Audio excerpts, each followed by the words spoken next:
Hello, everyone. I'm Michelle Rowan with Franchise Business Review, and today I get the pleasure of speaking with some folks from the Right at Home franchise system. So I want to start with just a little background on Right at Home. They started the business, non-medical senior care. They started the business in 1995 and started franchising in 2000. So when we look at senior care and the need for caring for our seniors, there's a growing need for that across our country, and it's estimated that nearly 84 million Americans over the age of 65 will need this type of care by 2050. So most people want to stay in their homes. They don't want to be displaced. And so that is where Right at Home comes in with their services. They're an in-home care service. They provide it by the franchisees and their staff of caregivers to make aging in the house possible for their clients and for their families. So I am excited today to talk with Jen Cheney, who is the Vice President of Franchise Development for the corporate team. We have Michelle Rankine, who is a franchisee with 3 territories. She has been in the system for over 10 years. And we have Renee Concialdi, doing my best here, franchisee for over 9 years, also with 3 territories. And they both purchased existing businesses, which I think can also offer us a lot of perspective as we start talking. So thank you all for joining us. And before we start our conversation, I just want to toot your horn a little bit because Right at Home has been on our Franchisee Satisfaction Awards, which is based purely on franchisee feedback and how they feel that they're being supported by the franchisor, the corporate team. And they have been a winner for over 15 years. They are a member of our Hall of Fame, which is for all brands that have done this consistently over 10 years. And they've also won several awards focused on the type of support they offer to their franchise owners. They have been a top franchise award winner under the most profitable franchises, the most innovative franchises, being recession proof, a top franchise based on their culture, a top franchise for veterans, and a top recession proof franchise. Oh, I already said that one from Franchise Business Review. So just tons of accolades for you guys. I'm very excited to talk with you. So thank you so much for being here. I want to start with Jen. Let's start with you as far as who are you looking for to be the next Right at Home franchisee? What makes them a great fit for your brand and for the service that you offer? Yes. Okay, first of all, I'm just beaming with pride at all of the things that you just said. It makes me love my job and love what I do. So thank you for bringing all those things up. But to answer your question, the type of person that we are looking for, obviously, there's the general, financial qualifications. You have to be financially qualified, have to have a certain amount of liquid capital in order to, be financially qualified to purchase a Right at Home franchise. But a much bigger piece and something that's very important to me, very important to Right at Home, is that you have something that I call a compelling reason. So you have to have a passion for care. You have to have a passion for seniors. You have to have this drive to do something that's meaningful, that has an impact on someone's life. Perhaps you're working in a role right now where those things are missing, and you're looking to become an entrepreneur in a business that's rewarding in so many ways. So if that piece is missing, then most likely we're not a good fit for you. There may be a franchise out there for you, but if you've got that in you and that's really what you're looking for, Right at Home is going to be a fantastic fit for you. Yeah, and you can't coach passion. So I love Yeah. that. Yeah. So let's start with to give people a sense. I'm going to start with you, Renee. What were you doing before you came in to be a Right at Home franchisee? What was your background? And then I also want you to answer, and then we'll go to Michelle. Why did you pick Right at Home? What was the compelling reason that they were the right fit? Were you looking at other franchises, or was it this specific business? Just tell us about that experience of finding it. Well, thank you, Michelle. I'm happy to share that. So, I ended a long 20 plus year career in corporate America and learned a lot of great executive skills that helped me. And then I had the chance to pick my next career and worked with a business broker who then did like a profile on me. He did all kinds of, interviewing and tests. And so he came up with, here's some options that I think are the great fit for you and your skills. And when he said, of the three he mentioned right at home first, like I knew when he said right at home that that was the right fit because of my personal story. But I went through the process of evaluating all three. And why I picked right at home was the compelling story that Jen talked about, my personal story, but also the high level of professionalism that right at home demonstrated to me through that journey. And Jen's nodding because she knows this really well, but that journey, they kept lockstep with me as I was going through the process. I wanted to go through that and get to the end and find out where I was meant to be. And right at home, lockstep just kept up with every step I was taking. I was going through the evaluation process.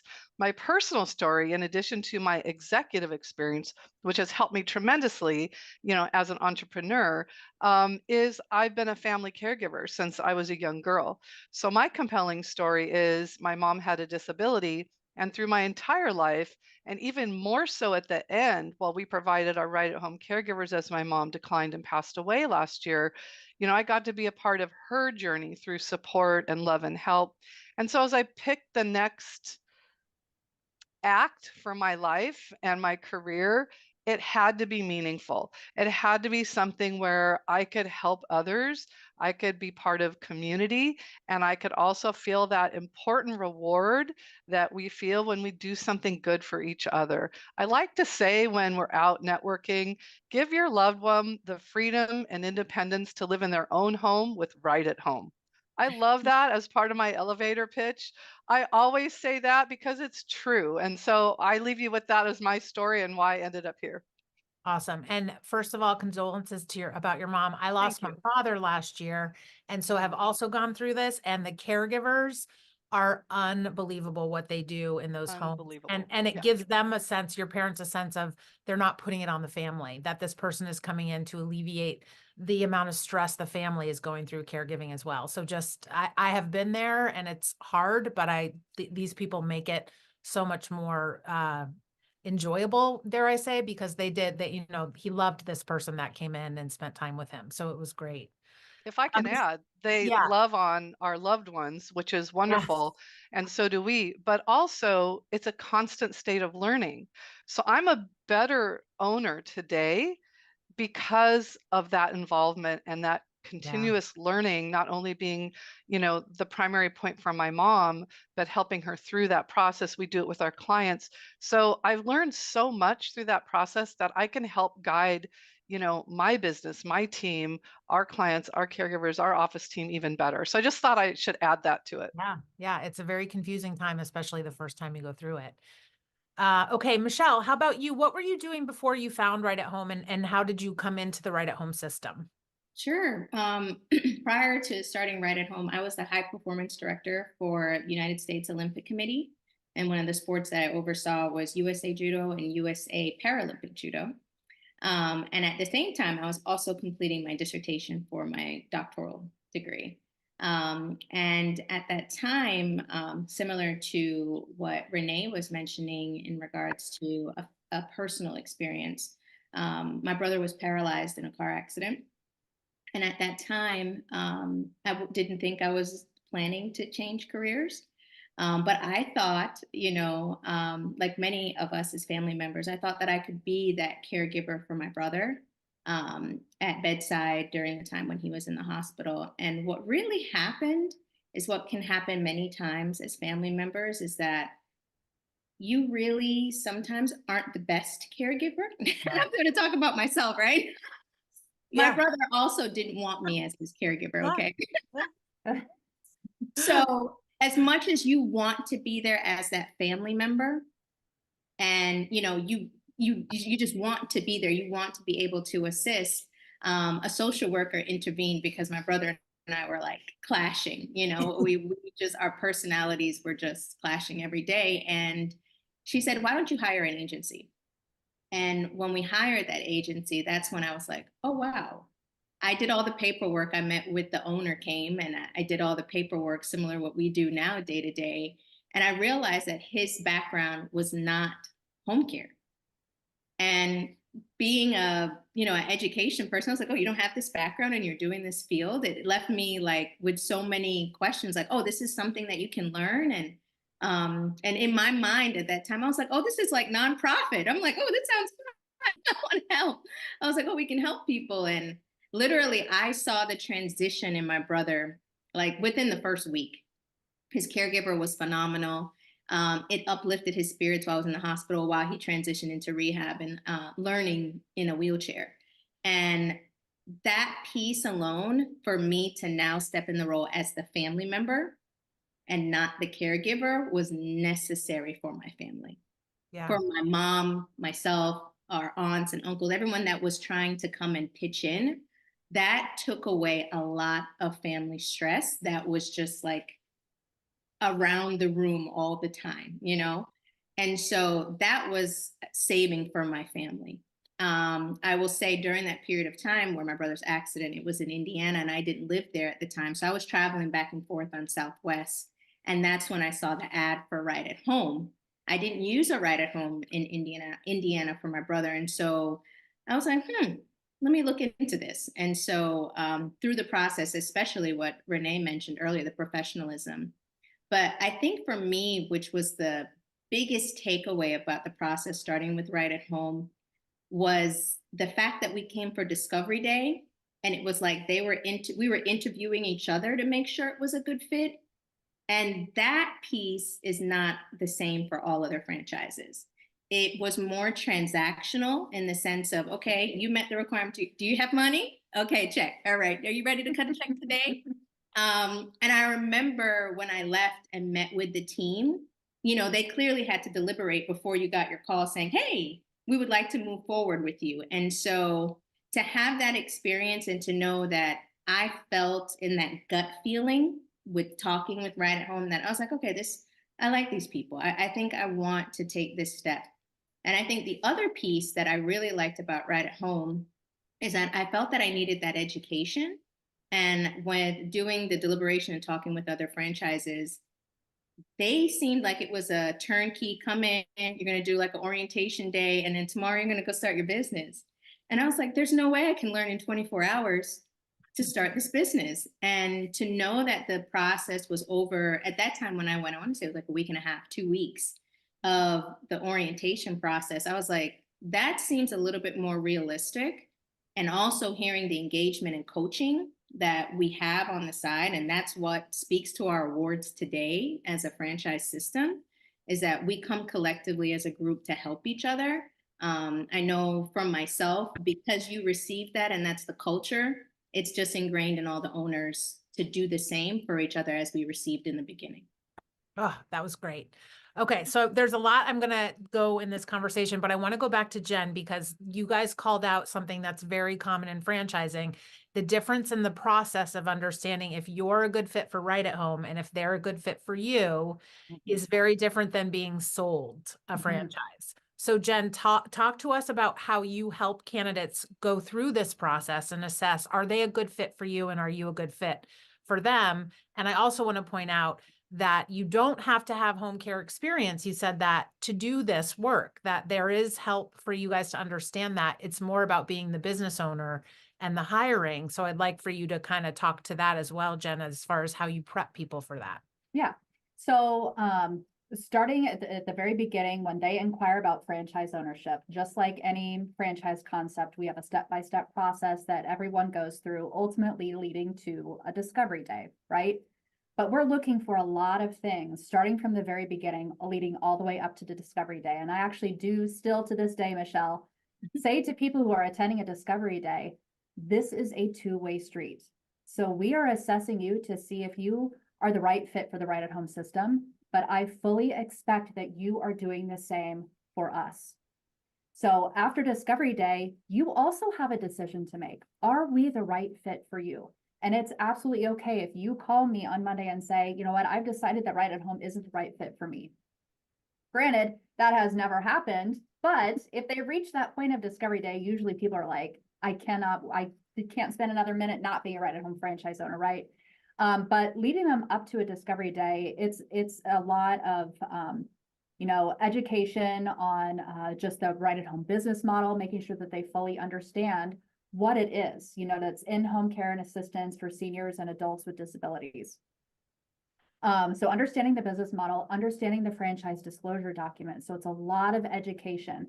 One part of the process where we really, really shine that I'm so proud of here at Right at Home is the franchisee validation part of the process, where prospects who are interested in joining the Right at Home system are tasked to call existing Right at Home franchise owners like Renee and Michelle to talk to them about what is your life like being a Right at Home franchise owner. And the feedback that I get from the people who make those validation calls is just out of this world. It's like, I heard everything from the great days to the challenging days to like, here's what it's going to take. It's going to take hard work and dedication. This isn't going to be a walk in the park. This isn't going to be easy. You're going to have to put in the work. But guess what? Here I am many years later, and I'm absolutely loving what I do. So there may be challenging times, but stick with it. You've got the support of the Right at Home system. Not only everybody here at the corporate headquarters that are here to help and support our franchise owners, but also another thing I really love about Right at Home is how close our franchise owners are with each other and how much they have that support from one another. Brand new franchise owners joining the system and people that have been in the business for over 20 years still have those close relationships with each other, as far as, when it comes to thriving in their business. But getting back to your question, Michelle, the education approval process leading up to a discovery day, with discovery day being that final deciding factor of, are they the right fit for us, and having them decide, are we the right fit for them?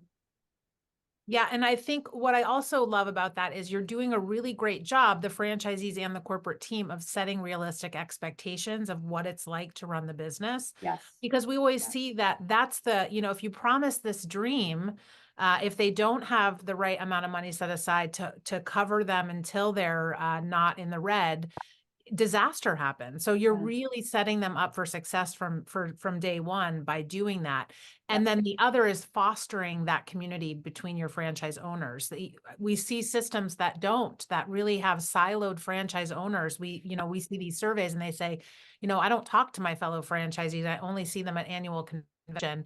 And that's such a missed opportunity. You have access to all these people that are running the same business as you. They've probably made mistakes that you could learn from before you Yep. make them. So that is like a huge part of what we always recommend is reach out to these people. And so let's talk about that. So Michelle, I'm going to start with you.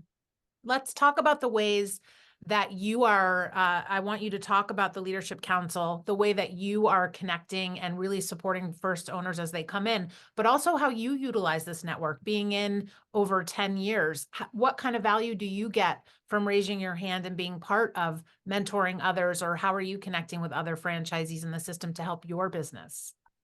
Well, the first thing with the Strategic Leadership Council, I'm over the Southwest region, which comprises of Texas, Missouri, Oklahoma, and Louisiana. And within that system, we're able to help with our brand fund dollars for decisions that need to be made and how that money is being spent to benefit the system as a whole. But with that opportunity, it gave me more of a reach than outside of my local market. It's interesting because when you get to conference, you meet, you'll be in different circles and you get to meet different people. But now in that role, I've been able to connect with owners on a different level just by calling them, getting to know them better on a one-to-one level. Because, everyone's running their business, right? So you don't really get that time. But I've now developed friendships that I'm looking forward to meeting in person, that we've probably walked past each other at conference, but just never got the chance to engage. And I've learned tips from them of what they're doing in their business. And I think, we had talked about it earlier. Renee mentioned it. It's continual learning and figuring out everyone's different style. And I think the opportunity with the Strategic Leadership Council to be a voice, and I don't even like to say that we're like leaders, but we're just peers that are given the opportunity to help give their voice for the issues that they may be having. And so I think it's a great opportunity. It's a great opportunity also for the fact that, you know, being co-chair with Renee, I think we're the first time two women in our system. When I look at our industry and the caregivers on a whole, we are women dominated. And so I'm privileged and honored to be here with Renee and both you ladies as well, to really just have that girl power movement of what we can really do, because I think women as a whole, we're caregivers just innately. And so I think having that lens when we're in our meetings and being able to not only, Renee mentioned it as well, not only to be a business entrepreneur, but to be the caregiver and to have that empathy, not only for our clients, but first care for the caregiver. And I think that is where, especially women entrepreneurs, we have a different lens. And not to be biased, but we have a different lens because of our experiences and our walk. And I think all of us bring our background toward this industry and help as a benefit. Yeah, and it's great. We need to see more women owning businesses. So I love that there's the opportunity to just build more awareness that it is an option for more women out there. Renee, do you have anything to add? And I just want to, so the council is regional leaders are representing all the franchisees. So you're working with corporate to raise any kind of questions, ideas, and you're supporting the franchisees in your region. Is that the correct understanding? Okay. Renee, do you have anything to add as far as how you help new franchisees as they come on board, or also how you're using the other franchisee members of the community to help you in your business challenges or growth ideas? Sure, all the above. I'm happy to add. So I represent the West region, which is Hawaii, California, and Arizona. My businesses are based in Southern California, outside of LA area. And so there's many things that we do. First, Jen mentioned the validation calls.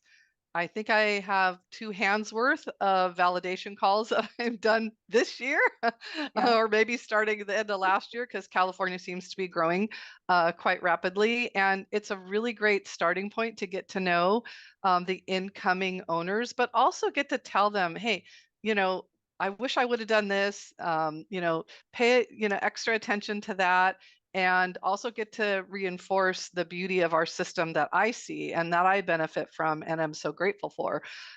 So that's the first part in the validation. I always offer to have them come visit my office, and many of them do and have, and I have great relationships with those owners today.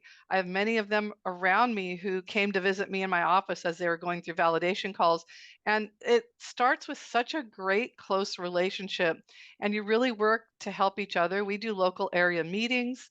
I've had those meetings in my own office, which has been really nice. We also have the opportunity through the system to join what they call performance groups, which is sharpening of the saw of how we manage our businesses. And that is a wonderful, I'm in 2 California based and then one more generically across the nation based. And so those are extremely helpful. I've had those meetings here as well in my office. So I enjoy bringing people in. I enjoy showing what we've done, with our branding and how much we're so proud of, our brand and how we show that loud and proud on our buildings, inside and out, on our sweaters, on everything we do. We also have, like, I just held a Zoom meeting with all of the West region members, right? I think we had like 45 people on the call. It was a huge call, but it was great, and we had so much participation. And so, what Michelle and I do is we help be a conduit of communication, both 2 ways, to and from corporate. So we help to become eyes and ears, but we do that with a lot of input. We don't do that by ourselves. We're no islands. So those calls are to help bring in more information. Also, I have almost all my owners in my local area in my phone. And so we text each other, we email, we always throw out questions. And Right at Home has some really good Facebook groups for owner level, different categories. I was just answering something last night when someone was asking about, hey, what's your best practice for stamps? I mean, some are little questions and some are big questions, right? So we can always help each other with a way to do things better, which, as to be a good entrepreneur and business owner, that's what it's about. Always looking to move forward, always looking to do things better. In addition to that, I was kind of tapped on the shoulder to become a member of a HCAOA, Home Care Association of America policy committee for California. So I've had a big voice, a very big voice with some of our state legislators on that committee, and those lobbyists and that group do an excellent job representing our entire industry.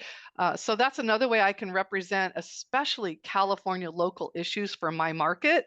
And we've moved the needle on some very important things by doing that, which has been wonderful. The other thing that our system does from the corporate perspective is they have biweekly meetings. They're on Tuesdays, and they offer the entire system a lot of knowledge. And they invite people like myself and Michelle, who have best practices, to share. And so that's the other thing we can do on a larger platform scale is, stand up, sit up, and have a voice towards whatever, the corporate team is hearing is the buzz issue of the quarter, the week, the month, the year. And so they present best practices and tools and tips and software and training and all kinds of things. And then we can come behind that with, hey, this is great, and we've also done this or that. And so we help each other through those. And I get emails from people. Can you send me this form? Can you send me how you did that? And so corporate does feature those as well, which I think is really supportive to the whole system. That's great. That's great. Okay, Michelle, I'm going to go back to you to start with this. I want to have you both answer this. What kind of impact do you feel with what your businesses are doing that you have in your local communities? Huge impact. With speaking of impact, it starts on so many different levels, right? I think there's just the families that we're servicing, and then the community. I think one of the biggest impacts we've made is that myself, Renee, all of the owners, as we get into this business, you are a subject matter expert, right? You're a SME. And I think that is the most important thing we've done. I know for myself in the community is people are calling me even when it's not home care. They're just trying to navigate the healthcare system that many of us are trying to navigate. And for that alone, outside of home care, that's our reach. We really want to be able to not be the call just for home care. For any need that you have, I can direct you and be that resource. Because I think with Right at Home, they've taught you that culture that we don't work in silos. We're one of the major agencies in healthcare that have to work with hospice work alongside in the hospital, the SNF, the home health. And so once you're in the system and you understand, you can really leverage and help so many people. So I think that's one piece in regards to the local market. But I'll tell you for myself, I've also served on the board for the Texas Can Academies, and I was helpful being on that board for them to start their CNA school. And so, which is a thing for us currently, because we are always looking for caregivers. And so that was a huge impact to be a part of building that curriculum for the Texas Can Academies. And I think just also there's another organization, nonprofit, that I was involved with for 3 years. I've now stepped off that board, but it was it's called the Collin County Alliance for Seniors. And so that was another opportunity where it does caregiving and has grants for those persons that can't afford it. And so it gave me another leverage to be in the community and be another resource. And I think that's our goal, even with Right at Home, is just to make sure we're a resource for the community. So Renee, I'm going to shift the question to you and have you think about this. So franchisees come in and sometimes they might be under the impression that the franchisor will drive all the marketing efforts and drive the business to you. But we always kind of talk about there's a responsibility to the business owner to be in the local communities and not only get people to use you as in your business, but also to keep them coming back or to refer you. So the impact is obvious of what you guys are doing in your community, but how are you involved in your communities and how does that impact your business and helping you grow? So, with everything, you have to have personal relationships. There's so much that corporate can do and that they do, but that's like the top layer. We have to take it down to the local level and we have to live it. We have to live it. It's kind of like I talked about the branding on the building, on my sweater, in the office with my team. We have a ride home car. I mean, wrapped car. I mean, we are very involved in our local chambers. I'm very involved in several charities. Like Michelle, I just finished a 7-year term on the board, ending with the last 2 years as president of a wonderful local charity that actually provides free DME to the community. How did I learn of that charity? I learned it like almost the first month I walked in the door because my office was referring our clients to them all the time. I'm like, tell me more about this business, and learning it was a non-for-profit, a charity. I very quickly became very close with them and helped support them, and they help us. So it definitely helps the community. It helps people in need. And when the word is out about Joe and Renee Concialdi are, the owners of Right at Home, they're in the chambers, they're in the charities, they're going to events, they're sponsoring things, they're helping with things, they're meeting people. Our son is in our business and he just went to several of our Pasadena chamber events and they're all like, say hi to Joe and Renee. It's like you get your name out there, you brand yourself in your community. I feel like you have to give to get. I try to live that model in my life, not to get, but the reward of giving is so high. And like Michelle said, we do become experts in so many ways. I get calls from friends and people that like friends of friends. I had a coach who called me like, hey, I don't live in your area, but I have a friend who needs to talk to figure it. I'm like, send them my way.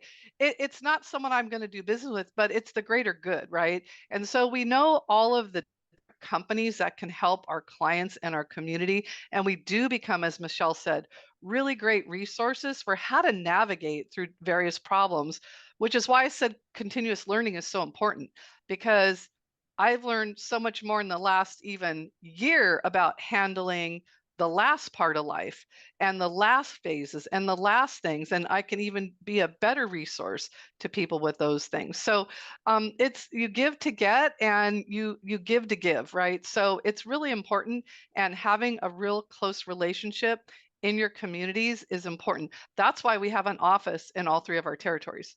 We're planting seeds in those territories. We have teams, we have staff, we have people who are right there. They're there for the caregivers, they're there for our office, but they're there for the community. And boy, do we show our brand loud and proud. So we're easy to find. Yeah, I love that. Okay, so let's talk about, what do you wish you'd known when you first were looking at buying a franchise, or what advice do you have to a person that is considering Right at Home specifically, or getting into the senior care non-medical space? Michelle, we'll go back to you. Sure. I think one of the things that I wish I was more comfortable with, I've now worked on it. Because like I told you, I worked in sports, but I was behind the scenes, and I worked in education behind the scenes. So I was perfectly fine being a hermit. Perfectly fine. And so the idea when I started to tell my story and be okay with telling it, and being able to sell, I had hesitation. I'll tell you, I used to drive up to referral sources and literally outthink myself before I walked in there. I would sit in the car and be like, okay, what am I going to say? And da, da, da, da. And then, and when I got over that and said, you know what, I'm not selling anything, I just have to just be myself and walk through the door.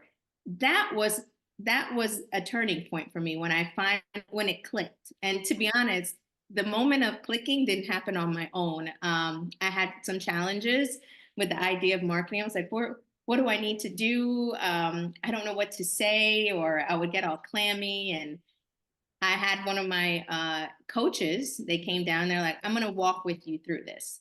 And when she walked, it was Angela Sufi. When she walked through it with me, I was like, okay, that's how she did it. I learned it in training, and I saw it in like theoretical framework, right? But to actually knock on someone's door that I don't know and actually be able to represent not only the brand, our services, and authentically myself took me a while. That's great advice. And everyone in your organization is selling. I know it has a bad connotation to it, but if you love what you do and and you believe in the value of your product or service, it is exactly what you said. It is an authentic conversation of how can we help you? That's it. So that's great. Renee, how about you? So someone asked me a question recently, which it cracked me up, but it was a good question. Are you ever scared? And I'm like, oh my gosh, every day. Because, if you're not pushing the limits, if you're not learning and growing, then you're complacent and stagnant, right? So I'm doing things every day that are new and different. And it's also exciting. It's scary, but you know what? It could be healthy fear. You don't want unhealthy fear. You take the unhealthy fear out of it by doing your research and your homework, and you figure things out and you try things. And like Michelle, when I was first going out and going to my chambers and doing my elevator pitch, I'm like, I don't know what I'm going to say. I was like creating it and writing it, rewriting it, driving in the car and rehearsing it. And so I kind of just rattled it off to you now, but that was through tons of work to Yeah. drive it to the few words that really meant everything to me, right? And that I felt would mean everything to someone I want to help them with their family, right? So there's so many changes in life, and life changes every day. And if we're not constantly looking to sharpen the saw, whether it's through our teams, our staff, our business, our tools, we're constantly looking to try to, do better. There's lots of competition. There's lots of businesses out there. I don't think they can hold a candle to Right at Home. We have a fabulous system. We have great support throughout the system. They're great owners. The work that Jen and team do to really interview the two-way street, like, are they good for us? Are we good for them? That's so crucial. Like, the owners in my area are amazing. We become really dear friends with so many of them because they're just awesome people, and they really have that spirit, and that their heart is in it. So I hope that answers your question. That's fantastic. Well, and I think that's important because I think sometimes in systems, franchisees can get a little bit territorial. But if your franchisor is really thoughtful about the people they're bringing into your system, it's going to help you all grow. And the point of this is to obviously do good, but the point is to exit with the best return on investment possible. So that means your brand needs to grow with the right people. And so it feels like you're also comfortable that a client using Right at Home anywhere in the United States is getting the same level of quality and service and care that they would get in your own location, which is, I think, really comforting to people that can't visit every location. So that's great. Can I Jen, I'm add going to to let that? you. Oh, go ahead, Oh, Renee. just for 1 second. We get calls all the time for potential clients looking for business outside of our territory. And almost every time I can say, oh, that's this owner. Oh, that I know them. I can recommend them. They're great. It's wonderful to be able to do that. We have one of our owners right near us who just bought a neighboring territory that's contiguous with us. My husband went out with him, and they went marketing together to kind of help him, because that we had marketed that area before when it wasn't owned, and to help introduce him to certain things. And they both had a great time. They had a lot of fun. They did a lot of great good for each other. And that's the kind of system that we have. We really have wonderful owners. And then our corporate office works super hard to support us. And they are there. And if they don't have the answer, if we don't have the answer, we'll all find it. That's the bottom line. Awesome. Awesome. So Jen, as we wrap up, is there anything else that you want people to know about Right at Home or about your community so that they can learn more information about becoming an owner with Right at Home? Yes, I could talk about this all day, Michelle. Where do I even start? Well, I suppose, rightathomefranchise.com is where you need to go to learn everything there is to know about franchising with Right at Home. We have two of the most wonderful development directors, sales team members here. And such a wonderful point about, kind of like selling. And I've said it for years, and that's how I coach our development directors.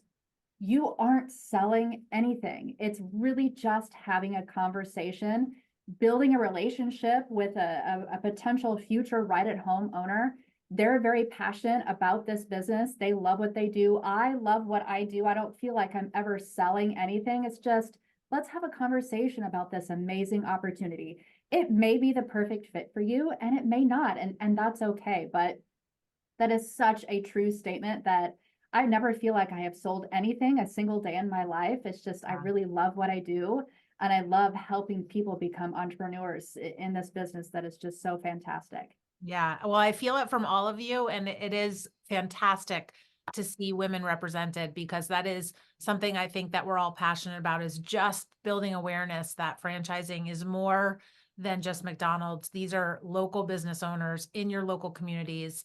Your dollars for the people that you're employing, your caregivers, they're all in your communities. So thank you for all the work that you all do. And it was lovely talking with you all today. Thanks for Thank you. having us.